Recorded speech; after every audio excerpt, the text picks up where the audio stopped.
Avant de démarrer, vraiment mes remerciements infimes au professeur Dr Béchir Zouaoui et toute son équipe, tout le comité de la Société tunisienne de gynéco-obstétrique. Merci à tous les présences, vraiment c'est extraordinaire comme présence. Et sans pas tarder, je donne au professeur Zicler pour nous parler sur le progestérone naturel qui est récent, le Prolitex, de la laboratoire IPSA. À vous la parole. Merci de m'inviter en Tunisie. Ça me donne l'occasion de voir beaucoup d'amis et c'est un grand plaisir. Je vais vous parler d'une nouvelle progestérone. Mais la progestérone, ce n'est pas nouveau. La progestérone, c'est la mère des hormones et c'est l'hormone des mères. Ça a toujours été là. Alors, je vais essayer de vous faire passer deux messages. La première des choses, c'est que les transferts d'embryons congelés, c'est une autre affaire que les transferts en fécondation in vitro frais. Et la deuxième partie du message, c'est que les taux de progestérone dans le sang comptent. C'est important. On n'a jamais tenu compte de cela. Vous allez voir, et c'est des progrès qui se sont déballés ces dernières 5 années, les taux de progestérone comptent. OK? Ça, c'est l'équipe à l'hôpital Foch, où je suis actuellement. On a un DU de médecine de la reproduction, pour ceux que ça intéresse. Il paraît que c'est très bien. Il y en a qui sont déjà venus.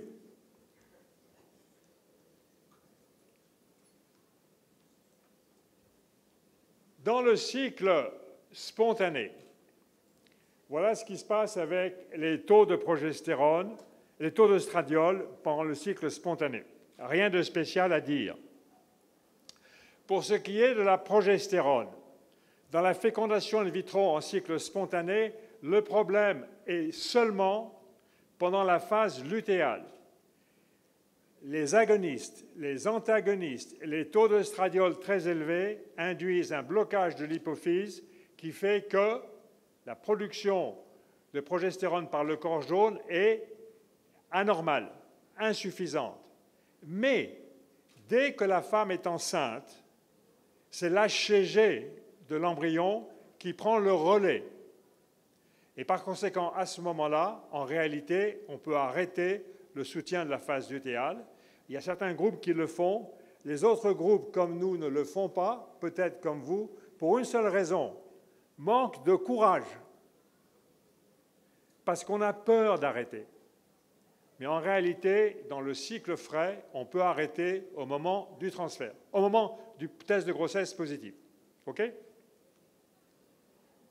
Le traitement de progestérone est poursuivi en principe pendant 10 semaines. Mais la vraie nécessité, c'est pendant la phase lutéale. Alors, maintenant, qu'est-ce qu'il y a comme progestérone disponible? Avant, beaucoup d'entre vous n'étaient pas nés. Moi, oui. Certains aussi.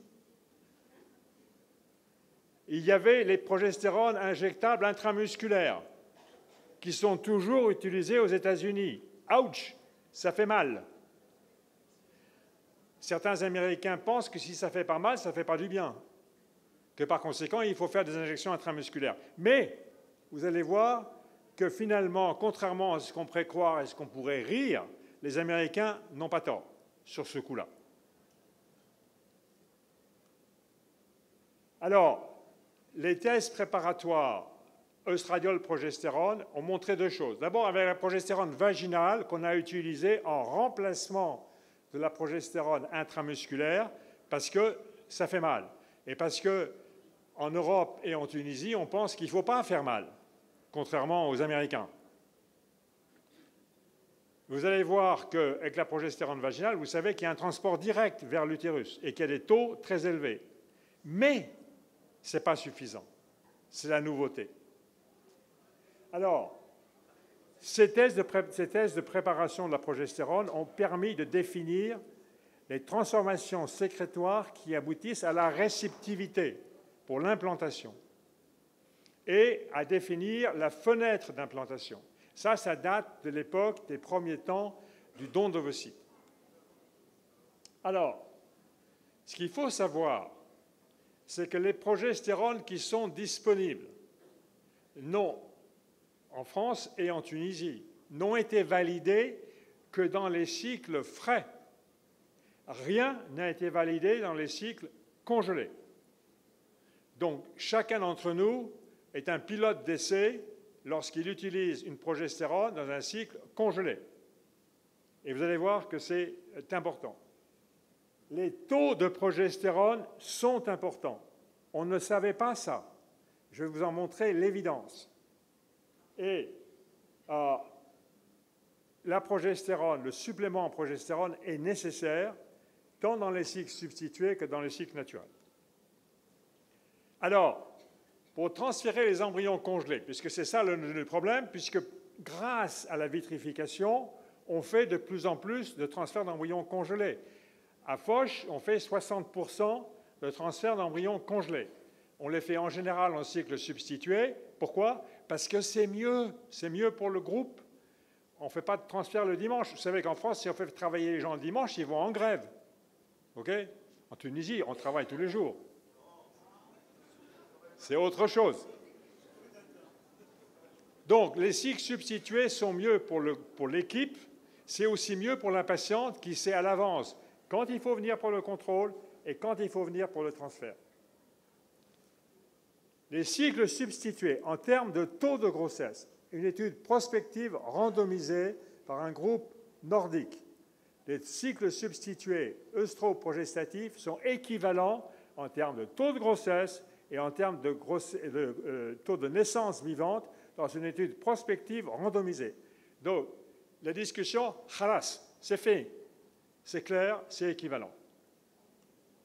Ça, c'est les résultats. Vous voyez en haut, la ligne traverse 1, c'est équivalent, étude prospective randomisée.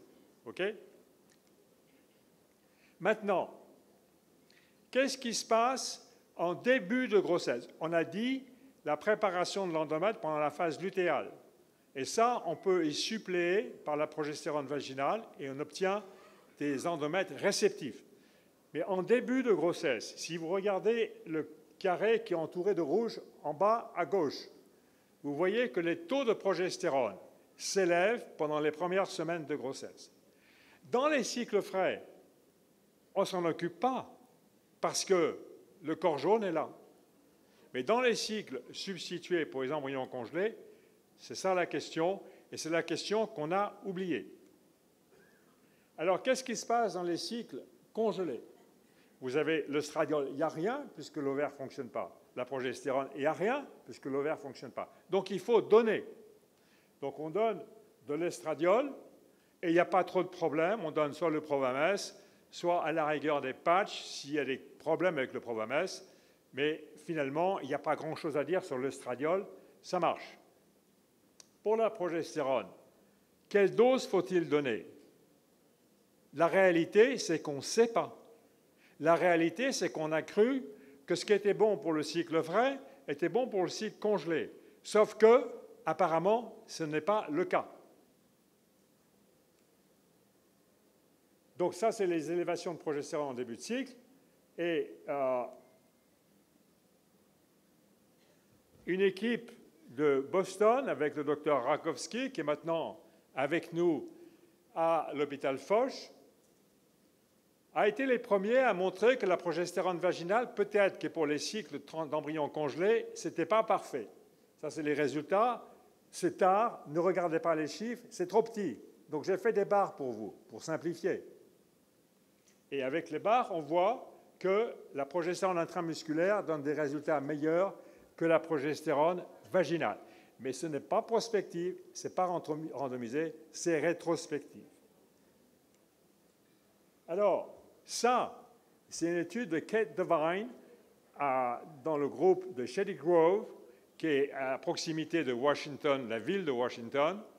Ils ont fait une étude prospective randomisée cette fois-ci, avec 3 groupes. 1, progestérone intramusculaire. Pourquoi il retourne, lui?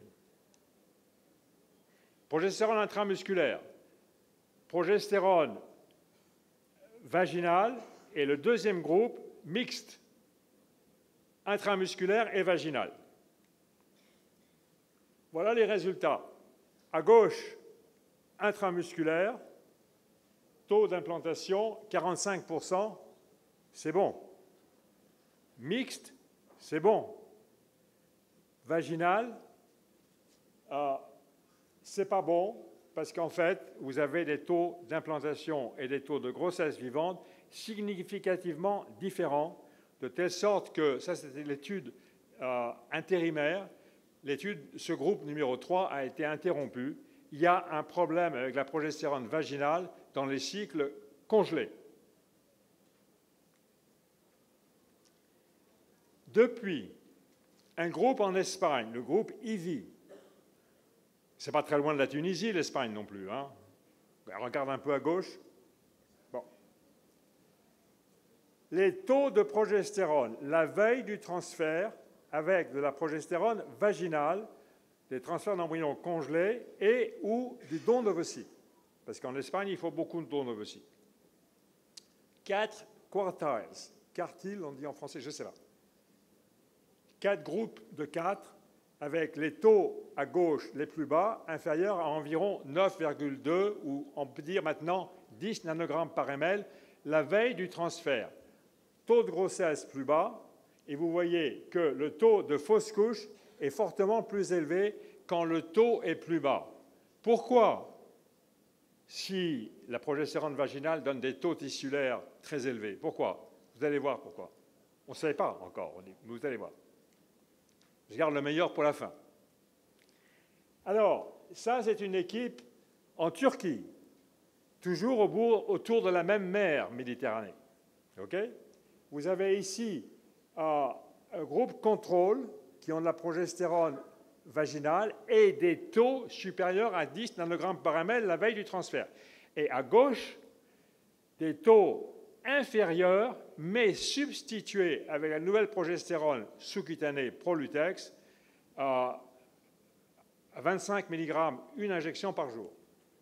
Et vous voyez, pas de différence, c'est comme on dit en bon français, kiff-kiff. La progestérone sous-cutanée réajuste les taux de grossesse et les déficiences de la progestérone vaginale lorsque les taux sont trop faibles. Alors, les Espagnols ont refait la même étude avec la substitution par le Prolutex lorsque les taux sont trop bas.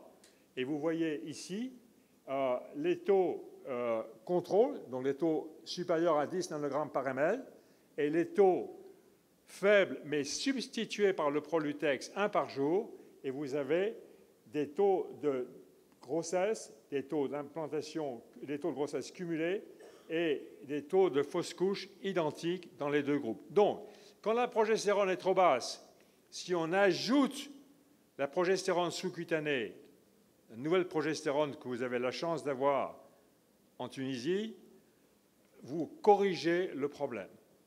On va venir à la question de savoir pourquoi il y a un problème, et on va venir à une description un peu de ce que c'est que cette nouvelle progestérone. Ça, c'est une méta-analyse, Mello et collaborateurs. Ils ont regardé les différences de taux.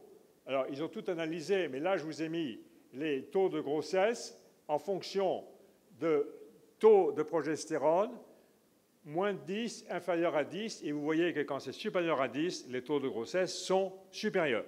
Et on trouve la même chose, mais dans l'autre sens, pour les fausses couches. Donc, il y a un problème avec la progestérone. Donc, la progestérone vaginale n'est pas suffisante pour une fraction de la population qui est environ entre 30 et 50% des femmes n'ont pas de progestérone suffisamment élevée par la progestérone vaginale. Il reste encore de savoir, mais pourquoi les taux sont importants? On va y venir. Ne partez pas. Surtout pas. Alors, ça, c'est de nouveau une équipe turque qui a utilisé cette fois-ci la progestérone sous-cutanée 2 fois par jour versus la progestérone intramusculaire. Et vous voyez qu'il n'y a pas de différence pour les taux de grossesse. Qu'est-ce que c'est que cette progestérone sous-cutanée? Vous savez, même moi je le sais, que la progestérone est une des substances les plus hydrophobes qui existent sur la surface de cette Terre. Par conséquent, on ne peut pas faire de solution aqueuse de progestérone. Donc, on a fait des solutions huileuses. Et les solutions huileuses, elles sont obligatoirement intramusculaires. Ouch, ça fait mal. Mais maintenant, on vous dit, Prolutex, c'est sous-cutané. Comment est-ce possible? Il y a un truc. Et oui, il y a un truc. Mais comme dans toutes les histoires, les meilleurs trucs sont les plus vieux trucs. Donc la société qui a développé ce produit, qui s'appelle IPSA, qui est une société suisse, mais dans la partie italophone de la Suisse, a utilisé une solution pour rendre la progestérone hydrosoluble, qui est une solution innovante, mais ancienne, utilisée dans l'industrie pharmaceutique depuis très longtemps, et même dans l'industrie alimentaire pour mettre des colorants dans l'alimentation. La cyclodestrine. La cyclodestrine, c'est un résidu d'amidon. Donc, si vous voulez, c'est comme un morceau de pain qui enrobe la progestérone. Je simplifie.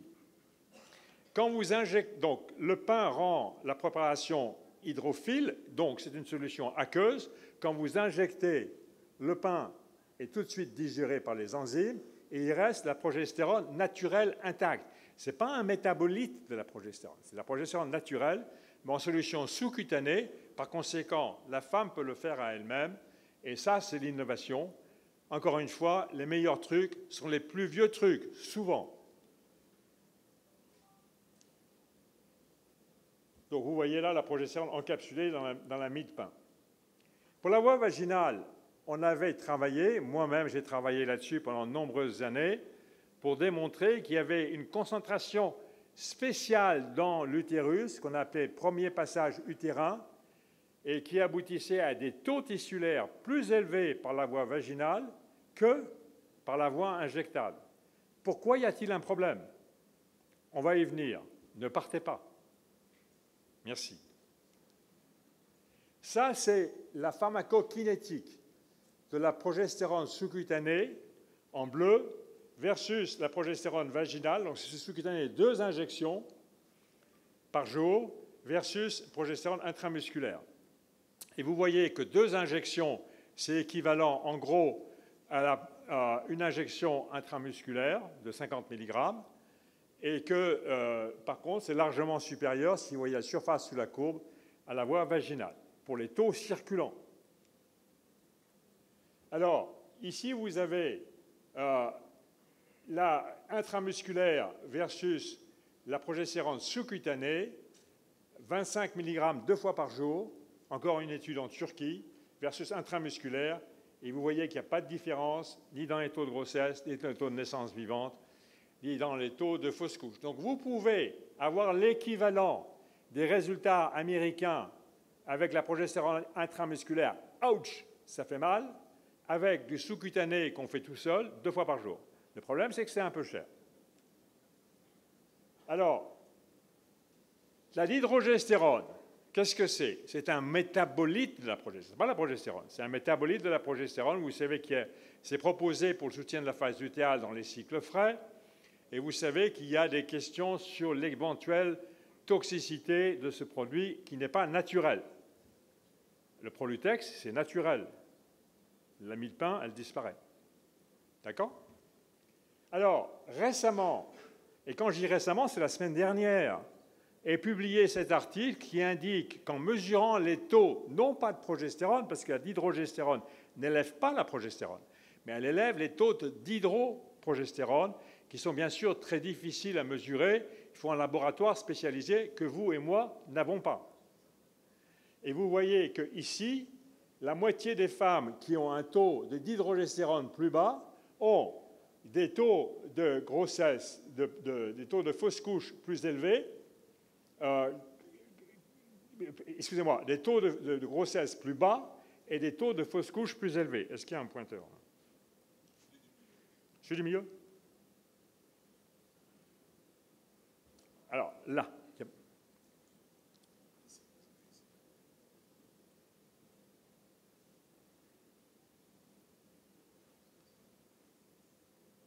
Bon. J'ai de la peine, hein. OK. Alors, vous voyez ici, maintenant, il faut que je vous montre bien, hein, le taux de grossesse est plus bas quand les taux circulants de dihydrogestérone sont plus bas, et les taux de fausses couches sont plus élevés, et les taux de fausses couches au premier trimestre sont plus élevés. Par conséquent, la dihydrogestérone dans les cycles congelés ne marche pas pour la moitié des femmes. Est-ce que c'est clair? Là, vous avez les résultats que je voulais vous montrer. OK? Ça ne peut pas être mesuré pratiquement dans les laboratoires de chez vous, ni chez nous. C'est donc un problème pour l'instant. La dihydrogestérone, c'est tentant parce que c'est oral, mais dans la réalité, ça ne marche pas pour la moitié des femmes parce qu'il y a des taux trop bas. Alors, on en revient à la question, pourquoi les taux tissulaires de progestérone sont élevés avec la voie vaginale et la voie vaginale ne marche pas chez une fraction des femmes? Parce que, et c'est une hypothèse, ce n'est pas une preuve, mais c'est une hypothèse, et jusqu'à présent, elle est valable, parce qu'on a pris en considération que les taux pelviens, les taux dans l'utérus. Or, la progestérone a aussi des effets qu'on a ignorés extra-pelviens, notamment des effets immunotolérants. La progestérone est responsable de l'immunotolérance en agissant sur le système immunitaire. Et bien évidemment, cet effet-là est dépendant des taux circulants et pas des taux utérins.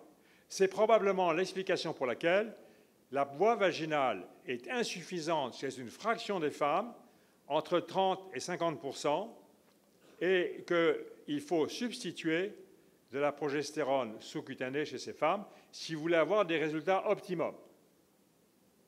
Ça montre les territoires extrapelviens et pelviens de l'action immunotolérante de la progestérone et les effets immunopelviens et immunotolérants sont extrapelviens. Alors, on peut utiliser la voie intramusculaire. Je ne crois pas qu'elle soit disponible en Tunisie, elle n'est pas disponible en France. Ça fait mal, ça doit être fait par une infirmière. La voie sous-cutanée, actuellement, remplace la voie intramusculaire à raison de 2 injections par jour. Ou on peut faire une combinaison vaginale et sous-cutanée. Soit en mesurant la progestérone la veille du transfert et en ajoutant la progestérone sous-cutanée si le taux est trop bas, mais c'est compliqué, et soit, comme nous on le fait à Foch, en donnant systématiquement à tout le monde le régime combiné, vaginal et sous-cutané, 25 mg par jour le matin, parce que c'est la voie vaginale du matin qui est la moins efficace, parce qu'elle sort, et on fait ça pour tout le monde, pour des raisons de simplicité, parce qu'on ne peut pas mesurer, faire revenir les gens, c'est trop compliqué. Alors, pour conclure, et j'espère que je n'ai pas été trop long, apparemment personne n'est sorti, donc vous avez écouté la fin de l'histoire. L'effet immunotolérant, merci. Les produits existants n'ont été étudiés de manière formelle que dans les transferts frais.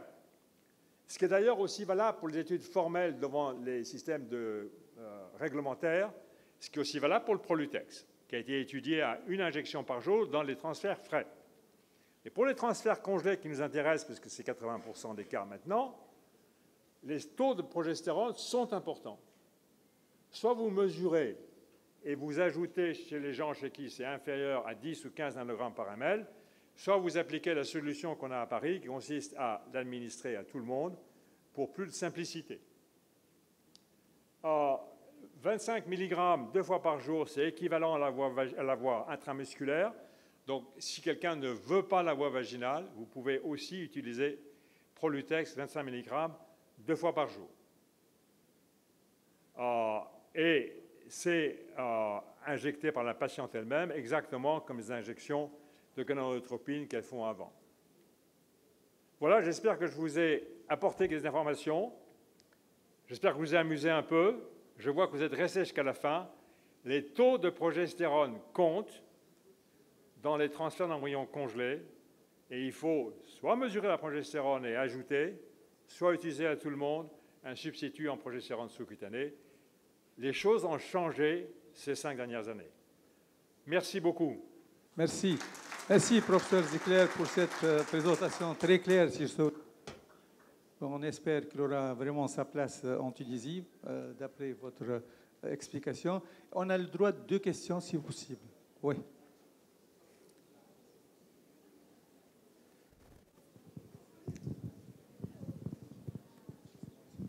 Bon, je vais tricher un peu. Je vais poser 2 Docteur questions. Mahjoub. Alors, donc dans votre pratique courante, si vous donnez 2 fois des injections sous-cutanées, vous ne faites plus un dosage de la progestérone la veille du transfert. Non. La deuxième petite question, est-ce que vous avez associé la voie orale avec la voie sous-cutanée? Non, on n'a pas fait la voie orale. Le progestérone oral Avec un rescue sous-cutané? n'est pas efficace. C'est métabolisé dans le foie. Ce n'est pas efficace, ça a été démontré. Donc on n'utilise pas la voie orale. Et la voie rectale? Hein? Et la voie rectale? La voie rectale est équivalente à la voie vaginale, mais par contre, nous, on n'a pas d'expérience en France. Ça ne tombe pas. Ouais. Il nous reste 2 questions uniquement. Allez-y. S'il vous plaît. Épousez. Il y a des articles où il parle quand le taux de progestéronémie dépasse les 22 nanogrammes. Ouais. Il y a un taux d'implantation qui est bas. Alors, C'est aussi ok, la question est de savoir est-ce que s'il y a des taux trop élevés, c'est mauvais. S'il n'y a pas des articles, c'est un article. Wahed. Moi, je l'ai lu. Un. Je l'ai lu. Oui, qui est un article australien qui n'a jamais été démontré par d'autres. Il y a plusieurs articles qui montrent que ce n'est pas le cas. Question, docteur Midiessi. Et à la fin, oui, allez-y. S'il vous plaît, il n'y a que les imbéciles qui ne changent pas d'avis. Peter Omaidan, lorsque j'avais fait une enquête sur le support de la phase lutéale, a répondu textuellement « Je ne dose pas la progestérone parce qu'elle ne sert à rien. Il ne sert à rien de doser la progestérone ni en frais ni en congelé. » Il a depuis changé d'avis. Qui a dit ça? Peter Omaidan. Il a changé d'avis, oui. Peter l'a dit, je l'ai en écrit sur un mail. La dernière, c'est Vous docteur avez, Ben Saïd. là, juste, vous aviez, à ma connaissance, vous avez utilisé le Prolitex 50 aussi. Vous avez fait 25 fois 2, 50 fois 2 aussi. Non, on l'a utilisé à Foch, 25 mg, et 50 a été utilisé en Turquie, et nous, on l'a utilisé chez quelques femmes qui ne veulent pas de voie vaginale, mais pas fait d'études. Par contre, les études ont été faites en Turquie. C'est bon, ça. Oui. Docteur Ben Saïd, mais rapidement, docteur Ben Oui, Saïd. je vous remercie pour votre présentation. Vous nous avez dit que la voie vaginale ne permet pas d'avoir une progestéronémie pour une fraction de patientes à la dose habituelle qu'on utilise actuellement. Est-ce que le fait de prendre une dose intravaginale de 1200 mg permet de corriger, même si on ne fait pas appel à la préparation sous-cutanée 2 fois par jour? Mettre plus de progestérone, yallah. Ça va déborder. Non, sérieusement. Ce qui contrôle l'absorption de la progestérone et les taux circulants, ce n'est pas la quantité de comprimés qu'on met dans le vagin, c'est la concentration dans le vagin. Si vous mettez 1, 2 ou 3 capsules d'utrogestan dans le vagin, les taux circulants sont les mêmes. Si vous le mettez 2 fois par jour, il y a plus. Mais si vous mettez 1, 2 ou 3 comprimés dans le vagin, les taux circulants sont les mêmes. Parce que la concentration dans le vagin versus la concentration dans le sang, qui est le moteur pour l'absorption, est la même. Mais quand j'ai dit 1200 mg, ce n'est pas à mettre dans une seule fois. Il faut les répartir sur 3 prises. Alors, on peut 400 mg par toutes les 8 heures. Alors, on peut le répartir sur 3 prises. Le problème, nous, on ne l'a pas étudié. Le problème de la prise de midi, c'est difficile. Merci beaucoup, professeur de Ziegler. Donc, on est un peu en retard, donc on va avancer et passer à la 3e session et la dernière qui parle de l'infertilité inexpliquée. Avant cela, je vous rappelle ou je vous informe que vous avez une soirée en plein air sur la piscine ce soir à 22 h, animée par le DJ Bash. Donc, professeur Halouani va commencer la 3e session. Merci beaucoup. Merci, monsieur. Donc, la première plaque, s'il vous plaît. Donc, ma présentation est intitulée « Stérilité inexpliquée. Est-ce un couple mal exploré ?» Donc, je commence par ce cas clinique. Madame Y, 28 ans, premier lit, sans antécédents, non tabagique, cycle régulier de 28 jours, une BMI à 24, un examen clinique normal, et puis une échographie, un utérus normal, un compte des follicules entraux à 15, et puis une hysterosalpingographie tout à fait normale. Monsieur, 32 ans, c'est le premier lit, sans antécédents, non tabagique, examen normal, spermogramme normal, avec un volume de 3000 litres, numération 25 millions, mobilité progressive 42% et forme typique à 5%. Ils sont mariés depuis 1 an, avec des rapports sexuels non protégés, sans problème sexologique. Alors, ma question, est-ce qu'il s'agit d'une infertilité inexpliquée d'après vous? Ma deuxième question, faut-il demander d'autres explorations pour essayer d'étayer le diagnostic? Et ma troisième question, faut-il commencer une prise en charge en AMP? Donc, pour dire que c'est une stérilité inexpliquée, est-ce que vraiment il y a une définition? Théoriquement, c'est l'absence de cause identifiable à l'infertilité. Donc, ça serait un diagnostic d'exclusion.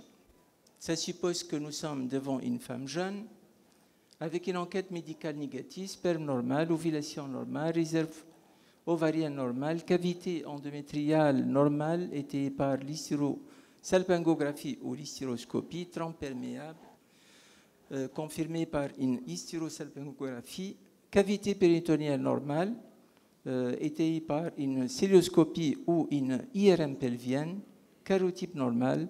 On peut aller jusqu'à faire une biopsie de l'endomètre, un ERA-test, une étude immunohistochimique pour la recherche de CD138, une thrombophilie, et on peut aller jusqu'à un diagnostic, un screening pré-implantatoire. Mais la question, quand est-ce qu'on s'arrête? Toute étiologie potentielle d'infertilité considérée, évaluée et réfutée. Et quand est-ce qu'on peut dire que ce couple est mal exploré?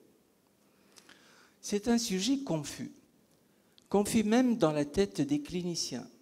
Et voilà un survey fait en France, publié tout récemment. On a essayé de poser la question à des spécialistes en fécondation in vitro sur 80 centres français. Et on a essayé de voir, d'après ces médecins, qu'est-ce que ça veut dire une stérilité inexpliquée. Les réponses sont disparates. Certains disent qu'il faut un test postcoïtal. D'autres, une analyse et une recherche au prélèvement de l'endocole à la recherche de chlamydie. Pour d'autres, il faut faire une IRM pelvienne. Pour d'autres, une laparoscopie. Donc, à peu près 20% des réponses, il faut faire une laparoscopie pour être sûr que c'est une stérilité inexpliquée. En fait, vous voyez qu'il n'y a pas de consensus en France. Et quels sont les tests qu'il faut faire pour être sûr que c'est une stérilité inexpliquée? C'est la même chose pour les cheveux. On attendait en fait une publication qui devrait paraître en 2021 pour le diagnostic et la conduite à tenir en matière de stérilité inexpliquée, et ces guidelines ne sont pas encore parus. Ceci explique tout à fait la variabilité de la prévalence de la stérilité inexpliquée dans le monde. Et vous voyez ici plusieurs publications. Et d'après ces publications, la prévalence va de 8% jusqu'à 41%. Et pour certains, ça peut aller jusqu'à 51%. Dans notre centre, une étude de la prévalence faite sur 3 ans a montré que le taux de stérilité inexpliquée, c'est 27%.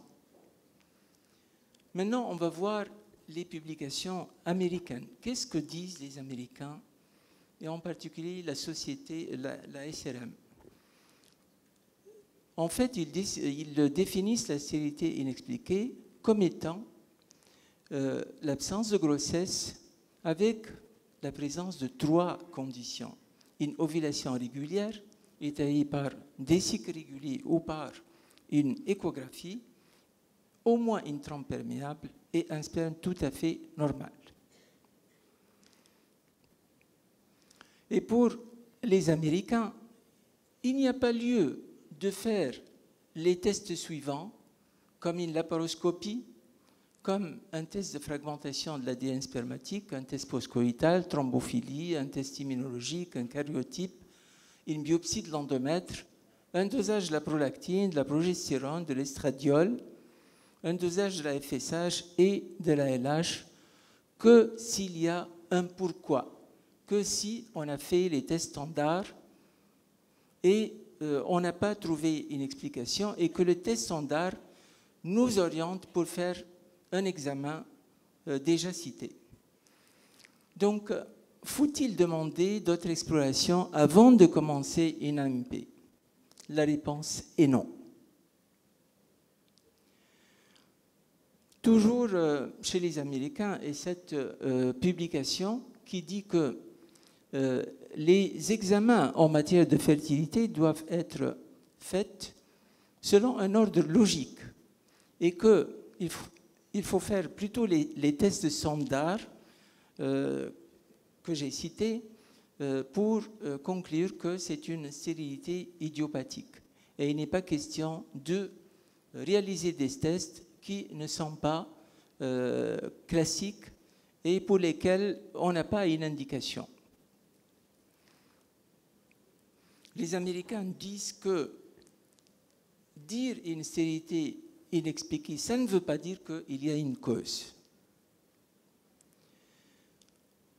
Alors, si on voit ce tableau, qu'est-ce qu'il montre? Il montre que, en matière de stérilité inexpliquée, le live birth rate, donc le taux de naissance vivante, est de 32%.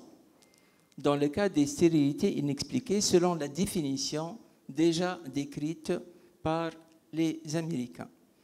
Et si on voit les autres étiologies, si on creuse et on cherche les troubles de l'ovulation, on cherche s'il y a un problème tubaire, s'il y a un problème d'endométriose, en particulier stade 1 et 2, si on cherche au niveau des spermatozoïdes, on trouve à peu près les mêmes pourcentages. Et donc, pourquoi faire tous ces tests-là alors que le pourcentage de grossesse, il est le même et il est en plus mieux en cas d'endométriose stade 1 et 2. D'ailleurs, une publication de la Cochrane Database et qui dit que l'impact d'une endométriose légère ou modérée est très faible concernant le pronostic de la fertilité.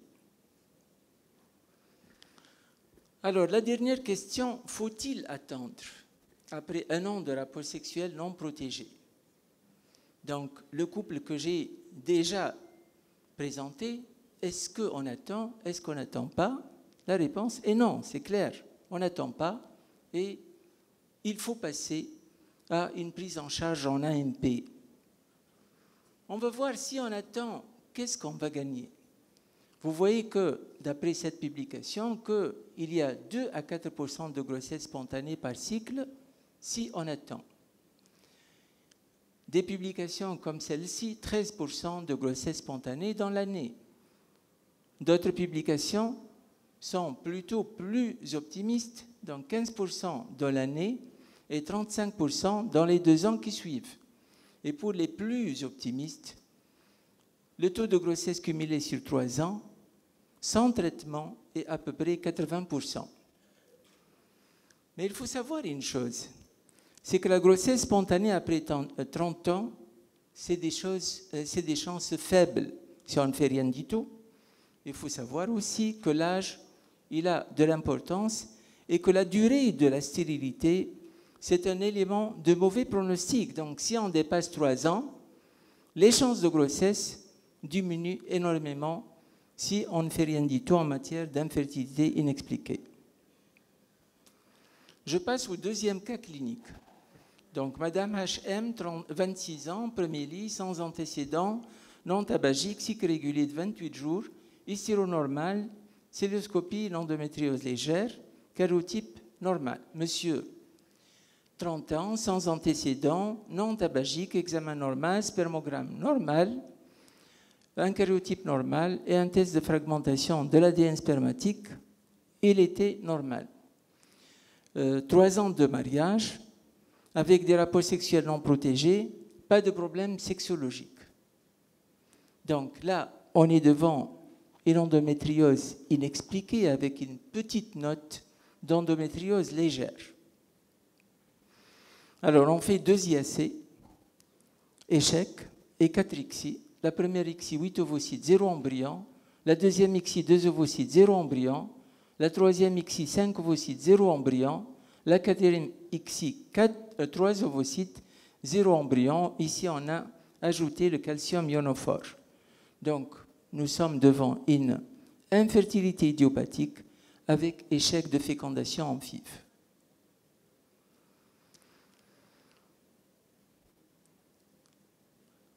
Donc, le cas clinique suivant, c'est une femme 31 ans, premier lit, sans antécédents, non tabagique, cycle long, hystéronormal, avec des ovaires OPK, aspect OPK, avec un karyotype 46XX. Marié à Madame, 32 ans, premier lit, à Monsieur, 32 ans, premier lit, non tabagique, hépatite C avec une charge faible, diabétique, l'examen normal, spermogramme normal, à part un taux de forme typique, donc une légère tératospermie, et avec un karyotype tout à fait normal.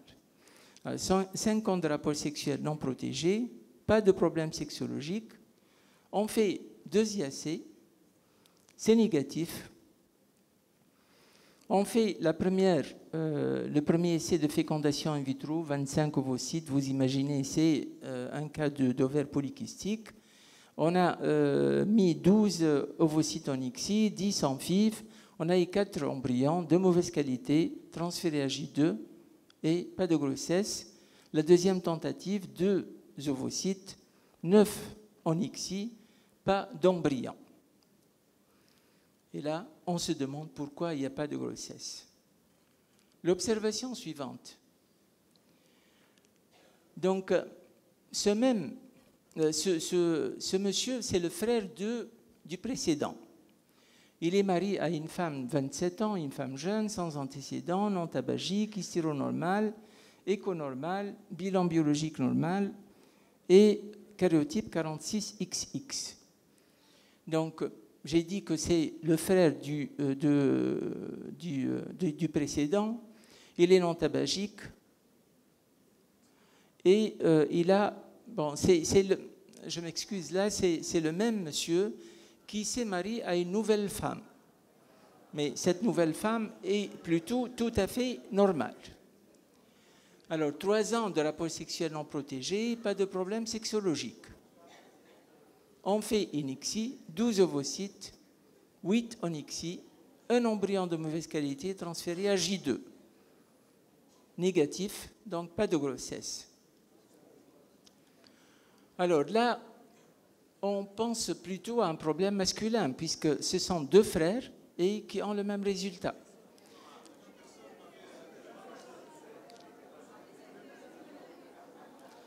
Ce sont 2 frères qui n'ont pas réussi à avoir une grossesse. C'est bien ça. On continue. Donc, si on voit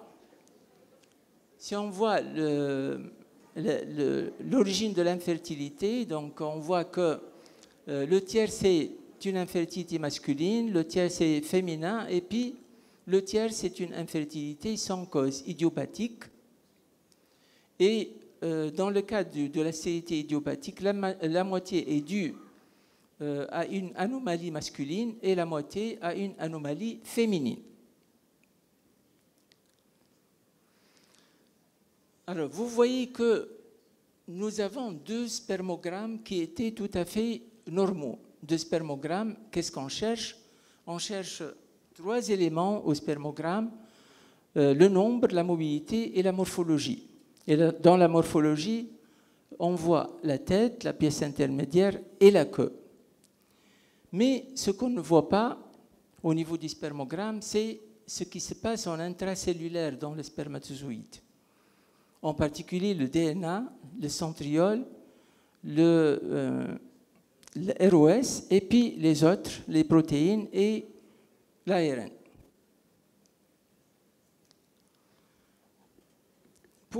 Toujours pour la société américaine, ces tests, la fragmentation de l'ADN spermatique, l'anomalie de l'ARN, les centrioles, le sperme, et puis les ROS, donc le stress oxydatif, tous ces examens n'ont pas une bonne reproductibilité et sont peu fiables.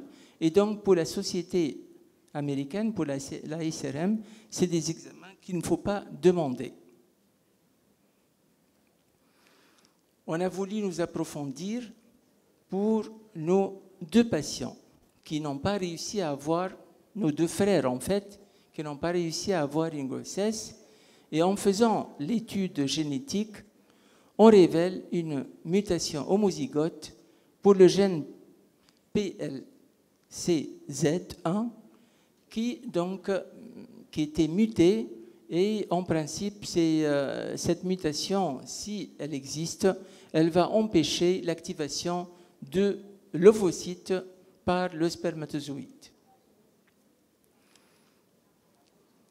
Un autre cas clinique, donc Madame WBHS, 34 ans, premier lit, sans antécédents, non tabagique, cycle régulier, hystéronormal, donc elle n'a rien du tout. Elle est mariée à Monsieur NBN, 36 ans, premier lit, tabagique, diabétique, examen normal, spermogramme tout à fait normal, avec un spermogramme normal.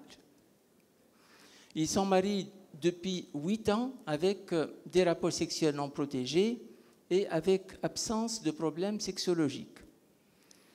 Donc, vu l'ancienneté de la stérilité, on préconise une ICSI. En protocole long, on a eu 10 ovocytes, 8 étaient DVG et 2 étaient atrétiques. Il s'agit ici d'un arrêt de la maturation ovocytaire et on fait une étude génétique et on révèle qu'il y a une mutation du gène PATL2 qui est un gène qui intervient dans la maturation ovocytaire. Donc, en apparence, c'est une stérilité inexpliquée, mais en réalité, si on creuse, on trouve un problème génétique qui peut expliquer cette infertilité. L'observation suivante, 28 ans, une femme 28 ans, premier lit, sans antécédents, non tabagique, hystéronormal, échographie normale, hystéroscopie normale, bilan biologique normal, et puis un karyotype normal. Elle est mariée à un monsieur BS, 37 ans, sans antécédents non tabagiques, examen normal, spermogramme tout à fait normal, 46XX, 3 ans de rapport non protégé, pas de problème sexologique. Alors, on fait une IAC, pas de grossesse, et puis on fait 6 ICSI, donc une série de 6 ICSI. Il y a une fécondation, mais ça se bloque à 2 PN. Donc, il y a une fécondation, mais il n'y a pas de clivage. Donc là, une observation d'une stérilité sans cause avec absence de clivage. Et on se demande quel est le problème. Est-ce que c'est les ovocytes? Est-ce que c'est les spermatozoïdes? On fait une étude sur le sperme, un fiche sur le sperme. Le taux d'aneuploïdie n'est pas significatif, donc sperme normal. Et on fait une étude sur le côté génétique de la patiente. L'analyse de l'exome est normale, donc il n'y a pas de problème génétique. Est-ce qu'on peut aller plus vite, Dr Halouni, s'il vous plaît? Donc là, se pose le problème d'une mauvaise qualité des ovocytes. Il peut s'agir d'un problème de cytoplasme ou un problème de mitochondrie. Et donc là, on pense à un enregistrement et un remplacement des mitochondries. Et là, on voit ce qui se passe dans la littérature mondiale. Donc, dans des cas comme ça, là où il y a un problème plutôt de cytoplasme, l'enrichissement du cytoplasme de l'embryon peut donner de l'énergie pour cet embryon bloqué en PN, et ça peut lancer donc le clivage et donner des embryons, comme disent ces publications. Donc on peut transférer le cytoplasme, on peut transférer le pronucléé, et ça donne des grossesses comme vous voyez.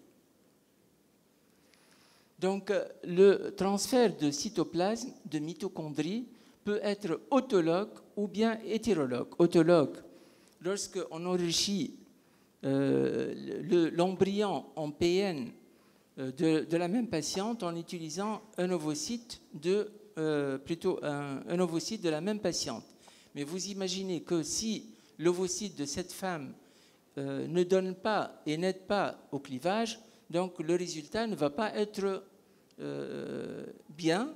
Et ce qui donne par contre un bon résultat, c'est le transfert hétérologue. Donc on enrichit cet embryon bloqué par un cytoplasme d'une donneuse, et ça donne de bons résultats. Pour conclure, donc, stérilité inexpliquée, couple mal exploré. En fait, la définition actuelle de la stérilité inexpliquée se base sur 3 éléments, comme j'ai dit tout à l'heure: un sperme normal, des trompes perméables, une ovulation régulière. Une infertilité inexpliquée ne veut pas dire qu'il n'y a pas une cause à l'infertilité. Le rapport coût-bénéfice à ce jour tend vers le passage rapide en AMP, sans demander d'autres explorations à la recherche d'une cause. En fait, si on fait un passage en AMP, ce passage en AMP permet souvent de faire le diagnostic a posteriori. Cette fécondation in vitro peut révéler la cause de l'infertilité. Enfin, l'échec de fécondation, à quoi est dû? Est-ce que c'est l'ovocyte? Est-ce que c'est le spermatozoïde? Peut-être qu'un jour, on aura des examens qui nous permettent de faire le diagnostic des contingents intracellulaires du spermatozoïde, de l'ovocyte, et à ce moment-là, on peut faire le diagnostic. Je dirais maintenant, infertilité inexpliquée, existe-t-elle vraiment? Et merci.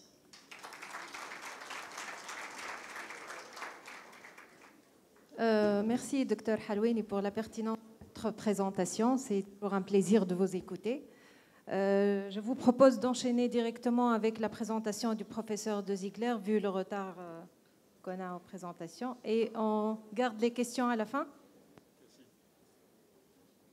Je pense que c'est une bonne idée, parce que ma présentation est sur le même sujet, mais en plus simple. L'infertilité inexpliquée. Certains disent, ça dépend si on a cherché. Et que si on cherche bien, comme on vient de le voir, au final, tout devrait être expliqué. Moi, je vais prendre un point de vue différent, plus simple, plus terre-à-terre, en disant, finalement, ce n'est pas ça qui compte. Ce qui compte, c'est de savoir quelle est l'urgence qu'il y a à passer en fécondation in vitro. Et cette urgence, vous allez voir qu'elle dépend. Elle dépend d'un certain nombre de facteurs. Encore une fois, ça c'est l'équipe de l'hôpital Foch. Alors, le concept de l'infertilité inexpliquée, à mon sens, est un concept qui évolue, parce qu'aujourd'hui, effectivement, la question qui se pose, comme vous l'avez dit, est-ce qu'il faut passer en fécondation in vitro, oui ou non? Okay? Et est-ce qu'il faut passer avec quelle urgence faut-il le faire? Alors, voilà en gros les étapes du processus. C'est ce qu'on discute en fait à notre DU. Je vous invite à venir, pour ceux qui sont parmi les plus jeunes, le bilan, le diagnostic et d'éventuels traitements hors AMP. Le bilan, il y a le bilan du côté de la femme, il y a les dosages hormonaux, il y a l'hystéro et l'échographie. Est-ce qu'il faut faire une hystérosalpingographie? Point d'interrogation. Il ne faut le faire que si on envisage un traitement hors FIV. Autrement, c'est de la maltraitance pour patiente, parce que, ouch, ça fait mal. L'hystérosalpingographie, si on doit passer en FIV, on ne le fait pas. Et on fait le bilan du côté masculin qui va, comme on le sait, passer par le spermogramme, le TMS. Test de fragmentation, plus ou moins, je suis d'accord avec vous, et si nécessaire, des examens complémentaires chez l'homme tels que l'échographie. Le diagnostic, le message est simple. Le message, c'est le suivant. Il y a, d'une part, du côté féminin, des facteurs tubaires absolus, avec des trompes bouchées. Ça ne va pas le faire. Et il y a d'autre part, du côté masculin, des spermogrammes qui sont, comme on dit en France, en dessous du minimum syndical, moins que 1 million de spermatozoïdes au TMS. Et dans ces deux cas-là, c'est la FIV obligatoire. Voilà, ça c'est la FIV obligatoire. Tout le reste, les facteurs tubaires relatifs, les problèmes ovariens divers, l'endométriose, vous allez voir ce qu'on peut en dire, les facteurs ovulatoires et les facteurs masculins modérés, la question qui se pose, c'est l'urgence. Il y a deux aspects à l'urgence. Il y a l'urgence médicale et il y a l'urgence personnelle. L'urgence médicale, c'est l'âge, la réserve ovarienne. C'est évident qu'à 37 ans, après 1 an d'attente, il y a des possibilités d'une grossesse spontanée, mais si on fait la FIV à 38 ans, les résultats sont moins bons qu'à 37. Et d'autre part, il y a le problème de réserve ovarienne. L'urgence personnelle fait intervenir, quand on discute avec les gens, les possibilités qu'on a d'attendre ou de ne pas attendre. Je suis contre les traitements préparatoires à la FIV. Je pense que les inséminations n'ont rien à faire. Mais par contre, on peut effectivement attendre 6 mois de plus. Mais parfois, les couples disent non, je ne veux pas attendre. Ou parfois, l'homme est plus âgé. Ou parfois, c'est un deuxième enfant. Et ils ne veulent pas que la différence d'âge soit trop grande. Ça, c'est l'urgence personnelle.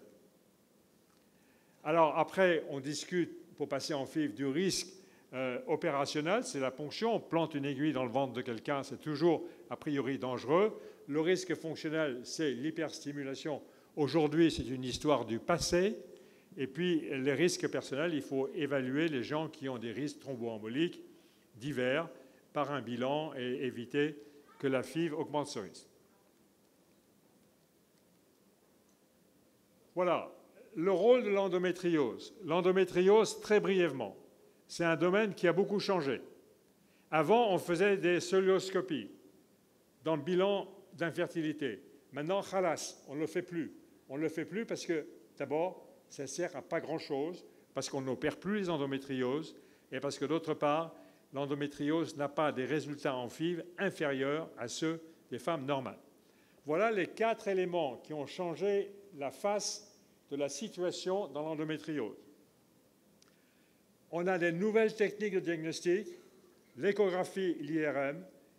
La cœlioscopie de bilan n'est plus d'actualité aujourd'hui parce qu'elle a été faite pour traiter l'endométriose chirurgicalement et qu'aujourd'hui, il ne faut pas le faire parce qu'en effet, les effets de la chirurgie numéro 4 sur la réserve ovarienne, les effets de la chirurgie sont pires que la maladie elle-même. Enfin, les concepts de l'effet toxique de l'inflammation pelvienne sur les ovocytes, et vous allez voir, je vais vous montrer dans une diapo, que la FIV permet d'éviter ça. La FIV permet de court-circuiter ça. Voilà la cavité pelvienne, voilà l'impact de l'endométriose sur l'utérus, sur les ovaires et sur la cavité pelvienne, où une multitude de facteurs inflammatoires sont mis en œuvre. Et en réalité, vous avez la fécondation in vivo qui se passe à la maison, sous la couette. Vous avez un impact de l'inflammation pelvienne sur la qualité ovocytaire, sur le sperme et sur la qualité de l'embryon qui se forme dans la partie distale de la trompe. Si vous avez recours à la fécondation in vitro, vous court-circuitez ce problème. Et aujourd'hui, on sait que les résultats de la FIV en cas d'endométriose ne sont pas inférieurs. Ça, c'est un travail qu'on a fait en collaboration avec le docteur Junot et le docteur Richard Scott dans le New Jersey. On a fait l'évaluation de l'implantation d'embryons euploïdes chez des femmes avec endométriose et chez des femmes contrôle. Endométriose, c'est en bleu clair. Chez les femmes contrôle, c'est en bleu foncé. Il n'y a pas de différence dans le taux d'aneuploïdie. Le taux d'aneuploïdie augmente avec l'âge chez tout le monde. Ça, c'est normal, mais il n'est pas différent chez les femmes avec endométriose. Et ça, c'est l'équipe de de Bishop, dans la région de Washington, avec les taux d'implantation d'embryons euploïdes congelés, transférés, avec endométriose, et 2 groupes contrôle qui sont des PGD et des facteurs masculins en orange. Et vous voyez qu'il n'y a pas de différence en termes de taux de grossesse, taux de naissance vivante et fausse couche. Donc, l'endométriose n'a plus d'impact. Le rôle du facteur masculin. Le rôle du facteur masculin, vous savez que la WHO, l'OMS, a sorti des nouveaux guidelines pour le spermogramme. La réalité toute crue, entre nous, il ne faut pas le dire à tout le monde, hein, c'est que le spermogramme, ça ne prévoit pas la fertilité des hommes. C'est un truc qui est un peu has-been. Le spermogramme, dans des facteurs extrêmes, mais il n'y a pas de relation entre le spermogramme à 170 millions et 50 millions et le taux de grossesse. L'élément le plus récent sur le sperme, c'est que la durée d'abstinence doit être raccourcie. Alors, le fait d'avoir une abstinence de 2 à 4 jours, c'est bon pour avoir une médaille au spermogramme, si on veut avoir la médaille. Mais si on veut avoir un bébé, ce qui est en général ce que les gens veulent, il vaut mieux une abstinence courte, parce que quand le sperme vieillit dans les voies masculines, la qualité diminue. Donc, la recommandation chez nous, à Foch, c'est 12 heures d'abstinence avant la FIV, avec des rapports protégés pour éviter une grossesse spontanée multiple, le soir avant la ponction. Alors, les échecs d'implantation, qui font à mon sens aussi un peu partie de l'infertilité inexpliquée, les femmes qui ont des échecs d'implantation. Est-ce que c'est l'œuf ou est-ce que c'est la poule?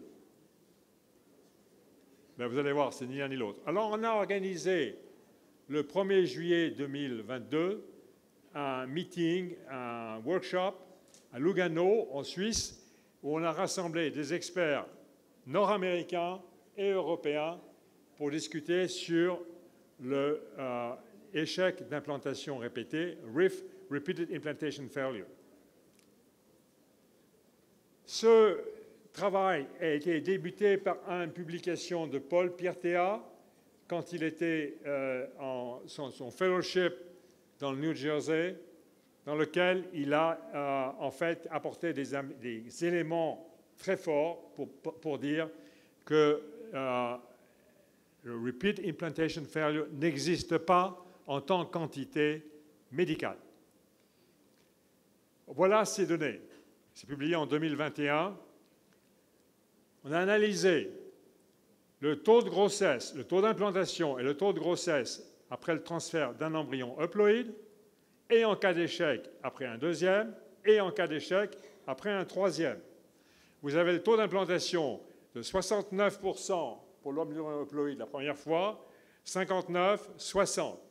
Il y a une diminution très faible qui est probablement liée au fait que pour le premier embryon, on prend l'embryon qui est morphologiquement le meilleur, et le taux de grossesse vivante, 64, 54, 54%. En gros, il n'y a pas de diminution du résultat de transfert d'embryon euploïde après des échecs antérieurs. Si vous aviez un problème de réceptivité, si vous aviez un problème de repeated implantation failure, au fur et à mesure que vous faites des transferts, vous auriez des résultats moins bons. Ce n'est pas le cas. Maintenant, d'autres personnes ont vu ça, ce qui amène à penser que le concept de repeated implantation failure, RIF, échec d'implantation répétée est un mirage statistique. Il n'y a pas de définition. Une personne du groupe, et j'étais encore en train de revoir le papier qu'on va soumettre dans l'avion ce matin, une personne du groupe a étudié de savoir s'il y avait un effet de cohorte. Ça veut dire, est-ce que les embryons sont indépendants ou est-ce qu'il y a des bonnes cuvées, en quelque sorte, et des moins bonnes cuvées, si on peut se permettre cette comparaison. La réponse est, on ne sait pas, peut-être un peu, mais pas beaucoup. Ensuite, probablement, on ne peut pas exclure que 5% des couples aient un problème d'implantation répétée, comme ce que vous avez présenté sur des cas extrêmement rares, mais dans la majorité des cas, le concept d'implantation répétée nous apparaît comme un mirage statistique. Quand on parle d'infertilité, est-ce qu'il y a un diagnostic d'infertilité? La réponse est oui. Si on prend des couples infertiles, on va trouver, dans une majorité des cas, des problèmes de trompe, des problèmes de sperme, des problèmes d'endométriose. Et puis oui, 30%, 40%, on ne trouvera rien.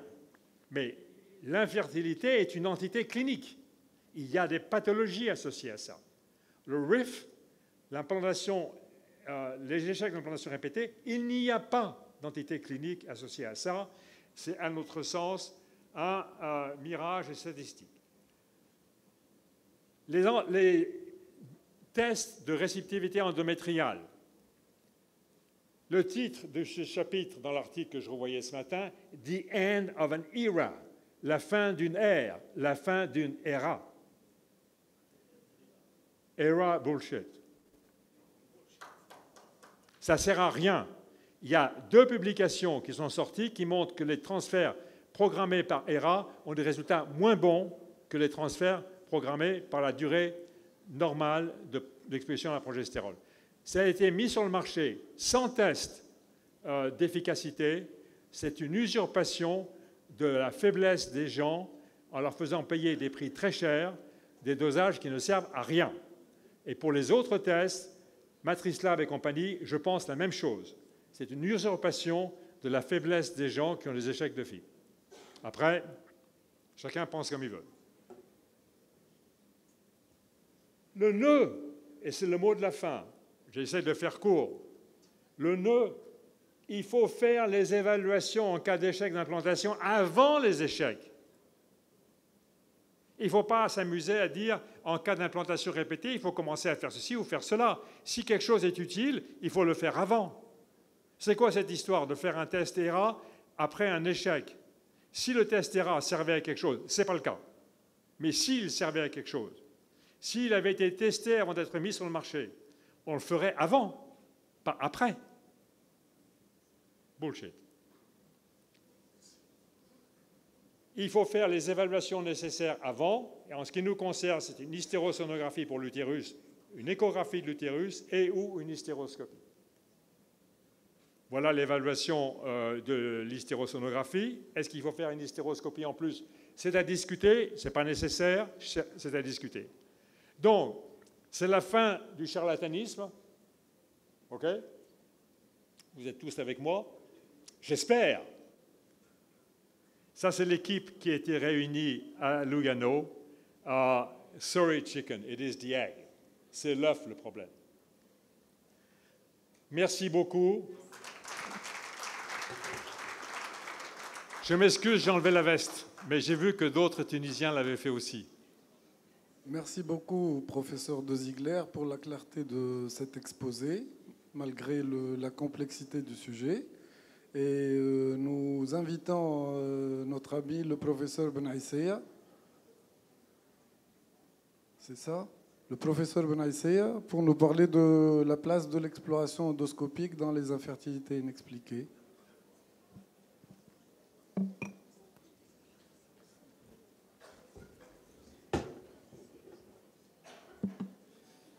Merci. Tout d'abord, je tiens à remercier le comité d'organisation de m'avoir donné cette occasion pour vous parler de la place de l'exploration endoscopique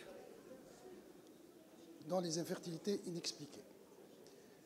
C'est un sujet de controverse et le débat porte essentiellement sur l'intérêt diagnostique et thérapeutique, et éventuellement thérapeutique, de la cystoscopie, mais aussi sur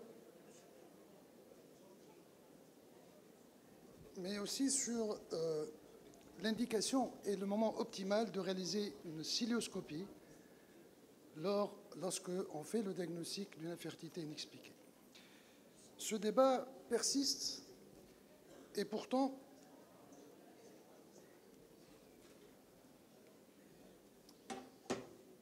la réalisation de la cilioscopie est relativement encadrée par les recommandations des sociétés savantes.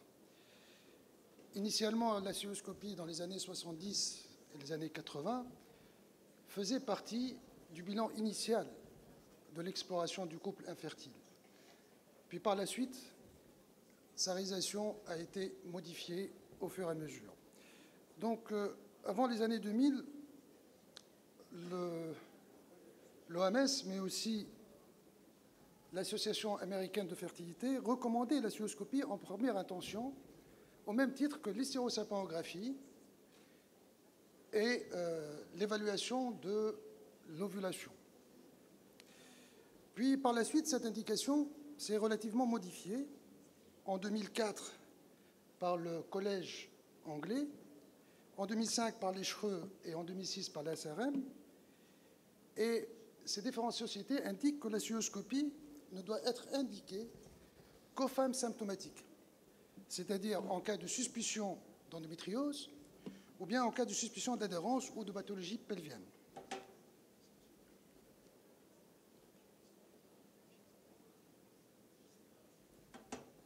Plus tard, en 2010, le Collège français recommande la cilioscopie en seconde intention en cas de suspicion de pathologie tubo-péritonéale ou bien en cas d'antécédent de chirurgie pelvienne ou d'infection pelvienne. Et enfin, en 2015, la SRM indique la cilioscopie uniquement en présence de symptomatologie pelvienne et de facteurs de risque péritonéaux avec des antécédents d'infection pelvienne et d'endométriose. Donc, ce qu'on remarque ces dernières années, c'est qu'il y a une tendance à s'éloigner d'une approche diagnostique vers une approche pronostique, ce qui va entraîner un traitement des patientes qui sont incomplètement évaluées, voire même sous-diagnostiquées. Donc la cilioscopie est contournée de plus en plus et le recours à la PMA est de plus en plus fréquent.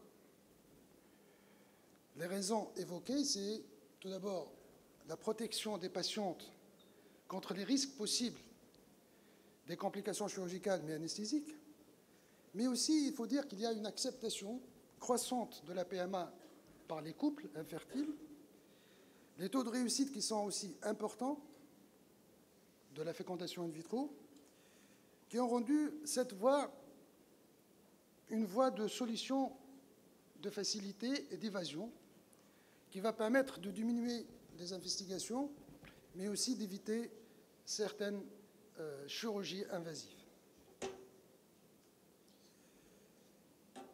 Alors, y a-t-il un réel intérêt diagnostique, mais aussi thérapeutique, voire économique, à réaliser une exploration endoscopique dans le bilan initial d'infertilité inexpliquée? Alors, pour répondre à cette problématique, nous allons tout d'abord essayer d'évaluer la valeur diagnostique de l'hystérosapanographie pour la détection des pathologies utérotubaires, mais aussi d'évaluer la valeur diagnostique de l'ERM et de l'échographie endovaginale qui sont demandées en seconde intention essentiellement à la recherche d'endométriose, en cas bien sûr de suspicion clinique, pour la détection des anomalies tubo-péritonéales. On va voir aussi la capacité de l'hystérocilioscopie à améliorer la fertilité spontanée et même la fertilité et les résultats de la FIV en post-opératoire. Et enfin, on va voir s'il y a une possibilité de modifier la prise en charge thérapeutique suite à la réalisation de cette cilioscopie. Alors, quelle est la valeur diagnostique de l'hystérosapanographie? Nous commençons tout d'abord par la perméabilité tubaire, et à ce propos, la littérature est très riche, et j'ai choisi une publication tunisienne qui est prospective, qui concerne 120 patientes, chez qui on a fait une hystérosalpingographie et on a fait systématiquement une cystoscopie derrière. Alors la situation où l'hystérosalpingographie a montré des trompes perméables et qui ont été jugées par la suite à travers la cystoscopie comme étant obstruées, a consisté en fait chez 24 patientes. Donc ce qui nous fait 24 sur 78, ça fait quand même 30% de faux négatifs. En réalité, le taux de faux négatifs dans la littérature et en ce qui concerne la perméabilité tubaire, elle est de 10 à 56%. Il y a aussi une variabilité interobservateur qui est quand même importante de 20%. Vous savez que le passage de produits de contraste au niveau des veines ovariennes et des veines utérines peuvent être confondus avec un passage tubaire. Cette hystérosalpingographie aussi, elle est incapable de dépister les anomalies fonctionnelles. Donc des trompes qui sont perméables peuvent être physiologiquement dysfonctionnelles. Et dans ce cas, la cystoscopie, elle est considérée par la plupart des auteurs comme un examen, toujours pour la perméabilité tubaire, comme un examen gold standard pour évaluer cette perméabilité tubaire. Mais en fait, c'est un examen qui n'est pas sans faille, et on sait tous que lors de la cystoscopie, il peut y avoir des fausses obstructions qui sont dues essentiellement à des problèmes techniques, lors du remplissage par le méthylène, mais aussi parfois par des spasmes tubaires dus à une sédation qui est insuffisante. Deuxième volet, c'est les adhérences pelviennes. Donc la relation entre adhérence pelvienne et infertilité, elle est admise par tous, et la prévalence de ces adhérences pelviennes, elle est de 10 à 23% chez les femmes infertiles. La sensibilité de l'hystérographie, elle est très faible, elle est de 9,5%. Et bien sûr, la cystoscopie est l'examen de référence pour la détection de ces adhérences pelviennes. Donc, elle nous donne une vue sur le pelvis et elle ne va pas rater l'existence de ces adhérences pelviennes. Concernant la cavité utérine et l'exploration de la cavité utérine, alors plusieurs études ont corrélé et ont fait le rapport entre les résultats à l'hystérosalpingographie et à l'hystéroscopie. Ce qu'on constate, c'est qu'il y a une forte sensibilité et un coefficient de corrélation qui est quand même assez important entre l'hystérographie et l'hystéroscopie. Le taux de faux négatifs varie entre 16 et 25%, c'est un taux quand même assez important. Les principales anomalies retrouvées à l'hystéroscopie qu'on ne retrouve pas à l'hystérosalpingographie, c'est essentiellement des anomalies d'épaisseur de la muqueuse, mais surtout l'endométrite chronique. Et on a vu tout à l'heure l'impact de l'endométrite chronique sur la fertilité et son traitement éventuel peut améliorer la fertilité, mais aussi quelques synéchies. Alors ces lésions, bien sûr, elles peuvent être responsables d'infertilité et je pense qu'il faut à tout prix les rechercher. Donc en définitive, cet examen qui est demandé de première intention a beaucoup de taux de faux négatifs. Donc le taux de faux négatifs est très élevé. Il peut être considéré comme un examen de dépistage uniquement chez les patientes à faible risque de maladie tubo-péritonéale. Et finalement, l'hystérosalpingographie et la célioscopie sont des examens qui se complètent, donc on doit les associer, surtout en cas de facteurs de risque péritonéaux, des antécédents d'infection pelvienne ou de chirurgie pelvienne. Nous allons voir par la suite la valeur diagnostique de l'ERM et de l'échographie endovaginale. Vous savez que l'ERM et l'échographie endovaginale sont demandées en seconde intention lorsqu'il y a essentiellement une suspicion d'endométriose. Cette ERM qui est demandée de seconde intention, ce qu'on constate, c'est qu'elle a une excellente valeur diagnostique avec une sensibilité et une spécificité importante pour les formes ovariennes et profondes. Mais cette ERM, pour les formes superficielles, il y a quand même une mauvaise détection, et la détection, elle est non satisfaisante pour les endométrioses stade 1 et stade 2. L'échographie endovaginale, elle est aussi demandée en seconde intention Alors, pour l'échographie endovaginale, les performances diagnostiques sont pratiquement identiques à l'IRM pour la détection de l'endométriome. Lorsqu'elle est faite par un opérateur référent, elle est plus sensible que l'IRM pour le diagnostic des lésions du compartiment postérieur, moins sensible pour les lésions de la cloison vaginale, mais aussi de localisation vaginale. Et elle est très peu fiable pour la détection des adhérences. Alors, on sait maintenant que les progrès en termes d'imagerie médicale, aussi bien pour l'IRM que pour l'échographie, qui ont permis de déférer le recours à la cystoscopie. Mais l'IRM et l'échographie ne permettent pas une détection satisfaisante pour les endométrioses stade 1 et stade 2. Et en plus, en cas où l'endométriose est asymptomatique, ce qui représente quand même 4 à 43%, l'IRM n'est pas indiqué, donc n'est pas demandé, et donc l'endométriose n'est pas diagnostiquée.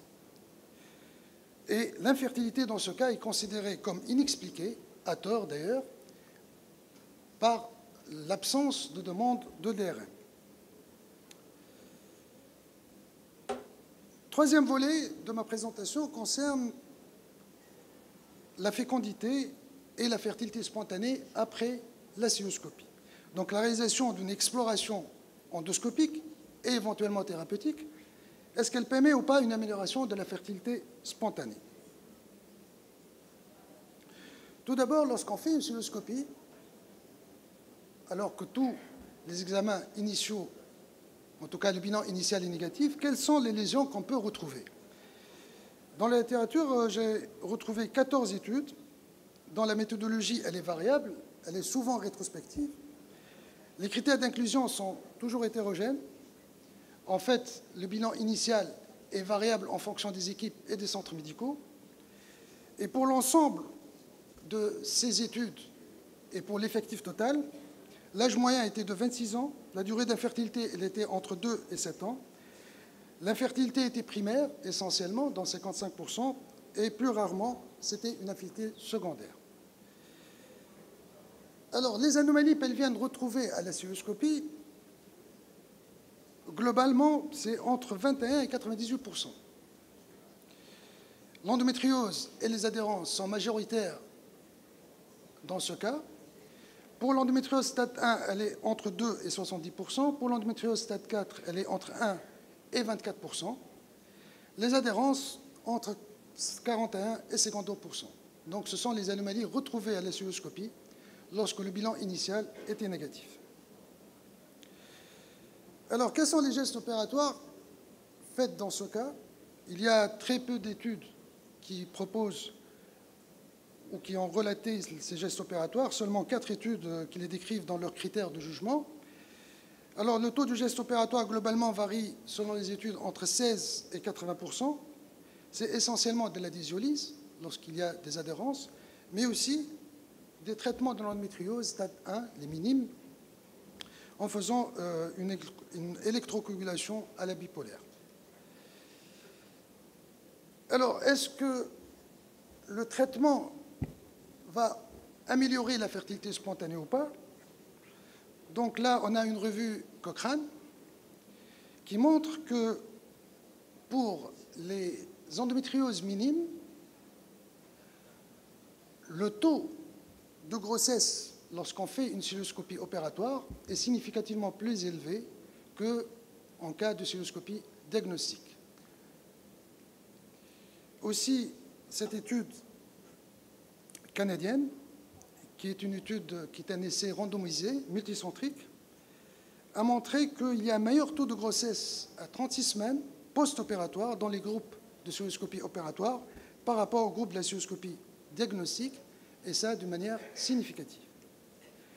Et enfin, l'ECHRE, dernièrement en 2022, montre que la cystoscopie opératoire, en cas d'endométriose stade 1, est associée à une augmentation de la fertilité spontanée et de taux de grossesse vivante. Alors, la cystoscopie, lorsqu'on l'a fait, est-ce qu'elle peut modifier la prise en charge initiale ou bien la stratégie thérapeutique initiale? Là aussi, il y a très peu d'études qui ont étudié ce changement de prise en charge initiale après la cystoscopie. On a retenu 4, et ce qu'on remarque, c'est que quand même, les patientes qui ont eu une modification de la prise en charge initiale étaient entre 14 et 64%. Le plus souvent, le passage vers la fécondation in vitro, devant la constatation de lésions avec des mauvais pronostics, et dans ce cas, la plupart du temps, c'était des FIV. Alors, une étude turque a essayé de voir s'il y a une modification en fonction, toujours de modification de prise en charge initiale, en fonction du type d'infertilité. Ce qu'ils ont constaté, c'est que cette modification de prise en charge initiale est plus importante en cas d'infertilité secondaire par rapport à l'infertilité primaire. Cela peut être dû, en fait, au nombre de facteurs de risque qui est beaucoup plus important chez les femmes en infertilité secondaire par rapport à l'infertilité primaire. Alors, le ratio coût-bénéfice, il est important de parler du volet économique, surtout dans notre pays. Et là, je vous propose donc une étude qui a été faite en 2009. Et cette étude a évalué le rapport coût-bénéfice en fonction du type de prise en charge, c'est-à-dire l'expectative, ou là même d'emblée, cilioscopie puis expectative, et enfin cilioscopie AMP. Ce qu'elle a montré, c'est que la cilioscopie suivie d'une conduite expectative est la conduite à tenir qui a le meilleur rapport coût-bénéfice. Et que la prise en charge en AMP reste lourde et coûteuse, et qu'il y a quand même un fort taux d'abandon, et donc il y a une diminution de taux de grossesse cumulé. Mais il n'y a pas eu d'étude qui a évalué le rapport coût-efficacité lorsque la cystoscopie est faite de manière systématique.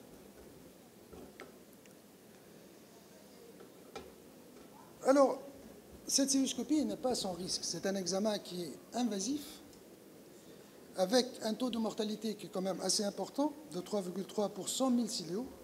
Il y a des complications qui sont péropératoires, parfois graves, qui nécessitent une laparoconversion, et des complications post-opératoires qui sont minimes, mais qui existent. En fait, il faut faire attention, il faut essayer de toujours sélectionner les patientes à risque et essayer toujours de s'assurer de la bonne indication de la cystoscopie dans ces cas-là. Et c'est pour cela qu'on va parler de la microcystoscopie qui est une technique qui va permettre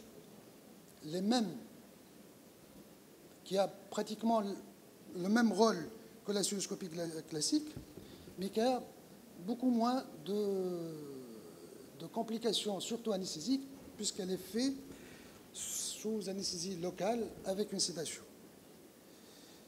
Donc, en fait, il n'y a pas de différence significative en termes de résultats entre la microcystoscopie et la cystoscopie classique. Elle permet d'analyser la cavité pelvienne et elle permet aussi d'opérer les patientes. Elle se fait en ambulatoire et sous sédation. Et l'avantage de cette microcystoscopie, elle est beaucoup moins douloureuse en post-opératoire et bien sûr, il y a un meilleur résultat esthétique. Un petit mot sur la fertiloscopie, qui est une technique endoscopique aussi. Là, je vous propose 6 études qui ont comparé la fertiloscopie à la cystoscopie classique. Et on voit qu'il y a quand même une concordance importante pour tout ce qui est adhérence et pathologie tubaire entre la fertiloscopie et la cystoscopie classique. Elle est moins importante pour le diagnostic de l'endométriose. Le taux de complication ici n'est pas négligeable, il est entre 2 et 4%. Donc en termes d'examen diagnostique, la fertiloscopie, elle aurait toute sa place. Ce qui est l'inconvénient en fait, ou ce qui désavantage un peu cette technique, c'est qu'elle ne permet pas une exploration pelvienne aussi complète que la cystoscopie classique. Et puis, les instruments de la fertiloscopie sont plus onéreux que celles de la cystoscopie classique. Ça reste quand même un examen de diagnostic, sauf pour le draining. On peut aller plus vite, Dr Benaissé, s'il vous plaît. Je vais terminer, j'en ai pour 2 minutes. Donc, au terme de cette revue, quel est le moment optimal pour faire cette cystoscopie? Alors, en cas d'infertilité inexpliquée, lorsqu'il n'y a pas de facteur de risque, tout le monde est d'accord pour faire l'hystérocilioscopie, et en fonction du résultat de l'hystérocilio, il y aura une prise en charge, une stratégie thérapeutique en fonction de ce qu'on trouve à l'hystéroscopie. Le problème se pose, c'est pour les couples infertiles, avec une infertilité toujours inexpliquée, mais qui n'ont pas de facteur de risque.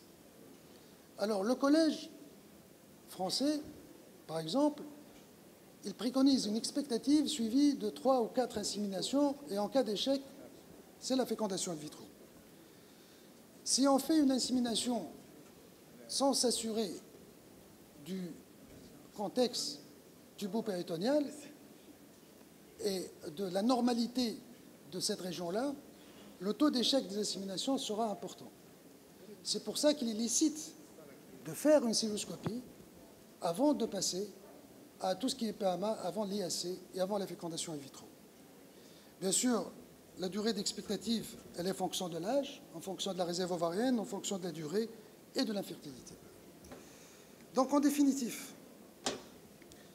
les contraintes de temps, la perception sociétale, l'obligation des résultats aussi, peuvent conduire à faire la fécondation in vitro de façon très précipitée, d'emblée, sans cystoscopie préalable. Mais le bénéfice absolu de la cystoscopie devrait pouvoir être chiffré non seulement par l'évaluation des pathologies pelviennes identifiées, mais aussi par son impact sur la prise en charge et sur la fertilité spontanée. Enfin, le choix de réaliser une cystoscopie s'inscrit dans une démarche personnalisée en fonction du contexte clinique, économique et social. Et pour les couples qui sont en situation particulière, ou lorsque les couples sont confrontés à des obstacles économiques ou juridiques empêchant l'accès à la PMA, je pense qu'une approche par étapes mettant en œuvre les méthodes les moins coûteuses reste valable, et d'où l'intérêt de la cystoscopie dans ce cas. Je vous remercie. Merci. Merci, professeur Naïsi, pour cette communication, la cystoscopie et l'hystéroscopie. Et on va passer la parole pour notre professeur Marouane donc Braham. La communication au lieu de professeur Ziwa, qui est intitulée donc l'algorithme de prise en charge de l'infertilité inexpliquée, malgré c'est tard. Hein, mais allez-y, Marouane. Merci, Dr Hamemi. Alors, je sais qu'il fait chaud, qu'il fait tard, et que la plupart d'entre vous sont déçus. Ah oui, j'ai gardé. Et que la plupart d'entre vous sont déçus parce que ce n'est pas Dr Ziwa, mais je vais essayer de bonne figure et de bien le remplacer. Il s'excuse parce qu'il a eu un empêchement familial urgent. Alors, on a vu l'infertilité inexpliquée. On a vu la définition, le pronostic, est-ce qu'il faut faire une cellule ou pas faire une cellule. Mais finalement, on reste dans de l'inexpliqué, dans le néant. Comment faire pour prendre en charge du néant? S'il n'y a rien, comment faire pour le prendre en charge? Eh bien, pour prendre en charge le néant, on va faire du pif, pifomètre. Il faut essayer des choses. Qu'est-ce qu'on va essayer? Je vous invite à imaginer que vous êtes devant un couple. Vous avez fait toutes les explorations. C'est un couple beau et en même temps avec une infertilité inexpliquée. Qu'est-ce qui va se passer dans votre cerveau pour leur proposer une prise en charge? Moi, ce que je fais, c'est que j'ai une autoroute dans ma tête et je me dis, est-ce que je devrais aller mollo-mollo ou accélérer un tout petit peu ou finalement se mettre dans la peau de Speedy Gonzalez et commencer à courir? Qu'est-ce qu'il faut faire? Vous avez bien compris que mollo-mollo veut dire attendre, faire de l'expectative. Attendre qu'une grossesse spontanée arrive. Un scooter, une petite vitesse, c'est soit des rapports sexuels, programmés ou pas, soit une insémination. Et si on veut appuyer sur le champignon et aller très rapidement, eh bien on va leur proposer une FIV, une prise en charge en IVF ou en ICSI. On va voir toutes ces méthodes de prise en charge une par une. Allez, commençons par l'expectative. Devrait-on attendre? C'est très intéressant. Là, c'est une plaque qui montre que si on prend des couples... Hop, ça marche, mais c'est pas très bien. Alors, si on prend des couples avec une infertilité expliquée, quand on a fini toute l'exploration, on s'était dit, allez, c'est une exploration inexpliquée, et bien si on attend 1 an, 23% auront une grossesse spontanée. Si on attend 2 ans, on serait à 34%. Si on attend 2 ans et demi, on serait à 37%. Donc finalement, il y a des conceptions naturelles avec une infertilité inexpliquée. Et cette conception naturelle, suite à une infertilité qu'on n'arrive pas à expliquer, elle est nettement supérieure aux conceptions spontanées par rapport à l'endométriose, aux troubles immunologiques, aux facteurs masculins. Il y a même des grossesses spontanées avec des facteurs, après des facteurs tubaires, ça existe. Mais en tout cas, l'infertilité expliquée donne le meilleur taux de grossesse spontanée, c'est-à-dire à la casa, comme dit le Dr De Ziegler, à la casa, après une exploration définitive. Mais il y a un petit bémol.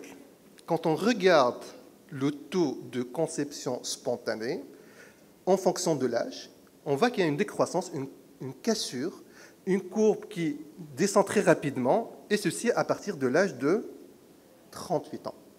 La conception naturelle, c'est le bon Dieu qui voulait ça, diminue à partir de 38 ans.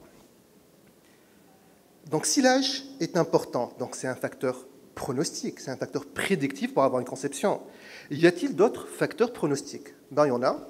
Là, c'est un très beau travail fait par une équipe hollandaise qui a montré que les facteurs pronostiques les plus importants pour avoir une conception naturelle après une infertilité inexpliquée sont l'âge de la patiente, la durée de l'infertilité, le type de l'infertilité, est-ce primaire ou secondaire, la mobilité du sperme, est-ce que c'est une consultation de premier, deuxième ou troisième niveau, et si on a fait un test coïtal. Quand on regarde, on voit que quand on avance dans le score pronostic, on a une diminution du taux de grossesse. Je vous invite à se pencher sur ça. Imaginons qu'on a une patiente de 38-39 ans qui a une durée d'infertilité de 3-4 ans. Donc on a 13 plus 7, 20. Qui a une infertilité primaire, on est à 28. Et qui a une mobilité normale, une mobilité du sperme normale à 35%. Donc en quart, 4 points, 32%. Elle est venue vous voir dans votre centre, donc c'est une consultation deuxième niveau, au troisième ou quatrième niveau, et tout le reste est là. On est facilement à 35 et on n'aura que 9% de grossesse. Donc il y a des facteurs prédictifs. Certes, la conception naturelle marche, mais il faut chercher les facteurs négatifs pour avoir cette conception naturelle.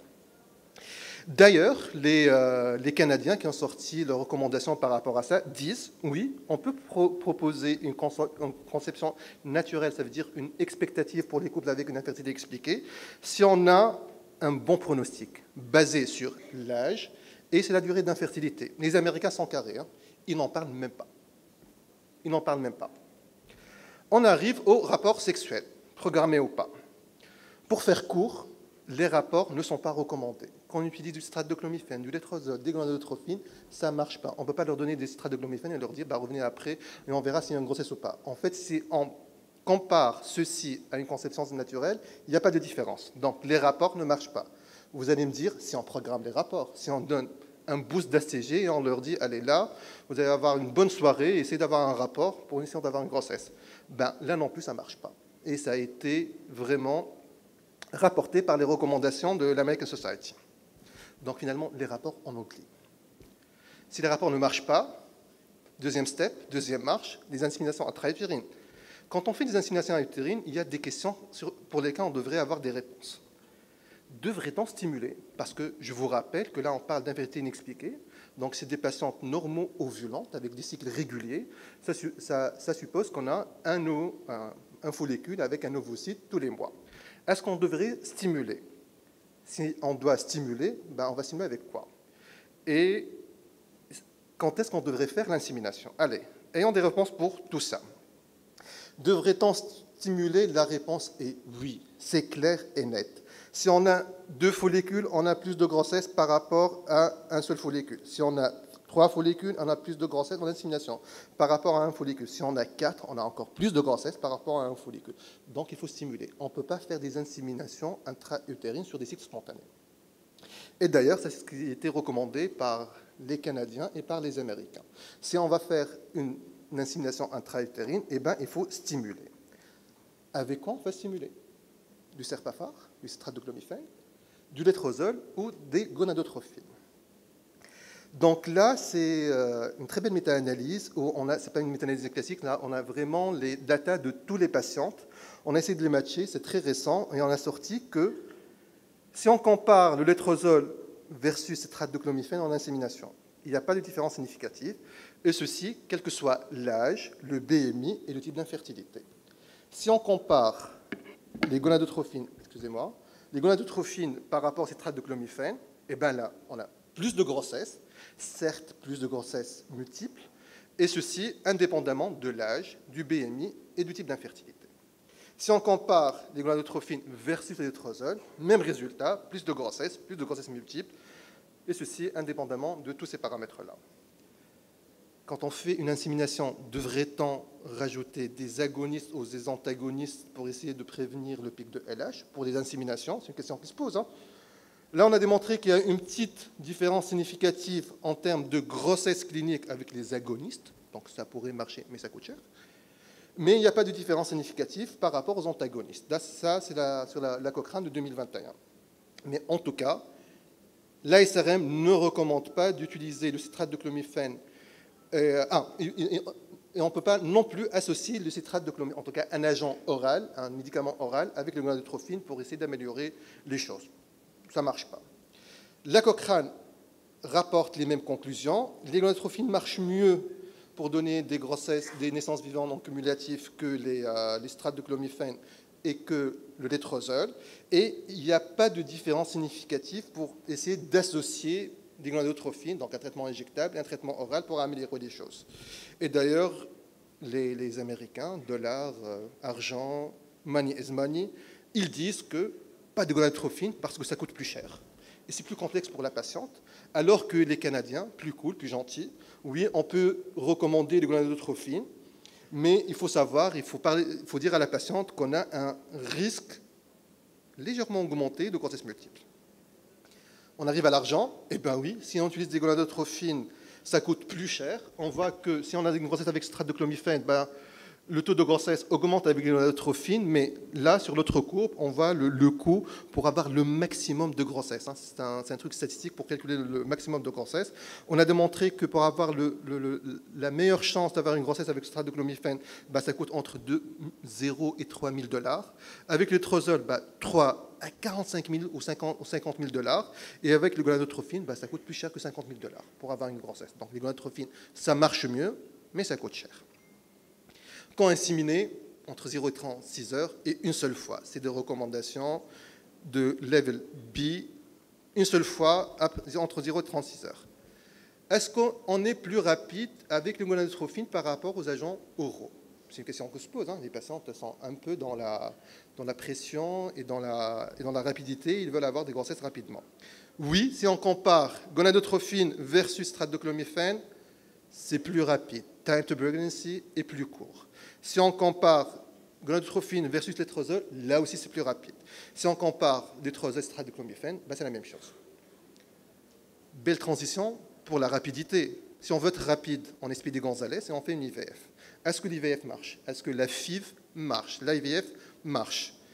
Pour clore un peu rapidement les débats, IVF ou ICSI, c'est la même chose.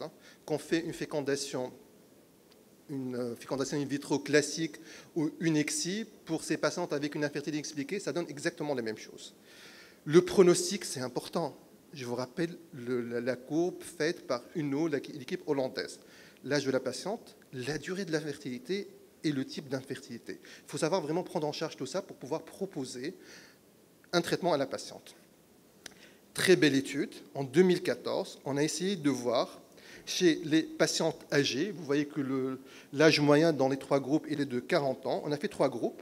Le premier groupe, on a fait 2 cycles de citrate de clomifène avec une insémination. Le deuxième groupe, on a fait 2 cycles de gonadotrophine après une insémination.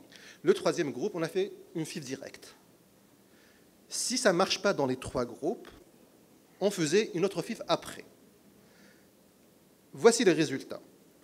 Le taux de naissance vivante dans le premier groupe était de 15%, chez des patientes de 40 ans.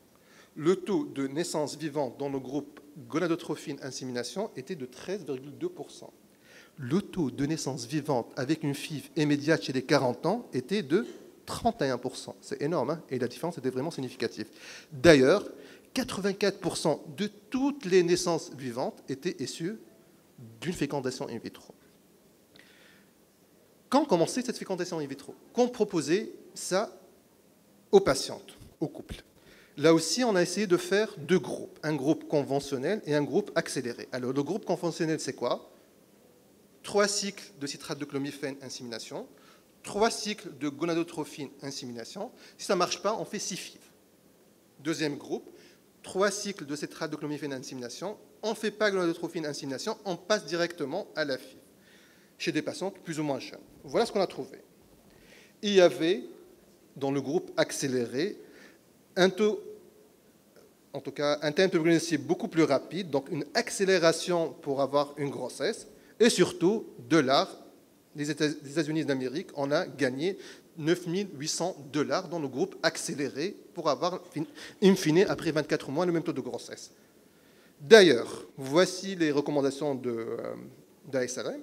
Pour les patients dont l'âge est supérieur à 38 ans, on peut avoir, pour faire la FIV, est associé à un taux de grossesse plus important et une durée pour avoir une grossesse plus courte.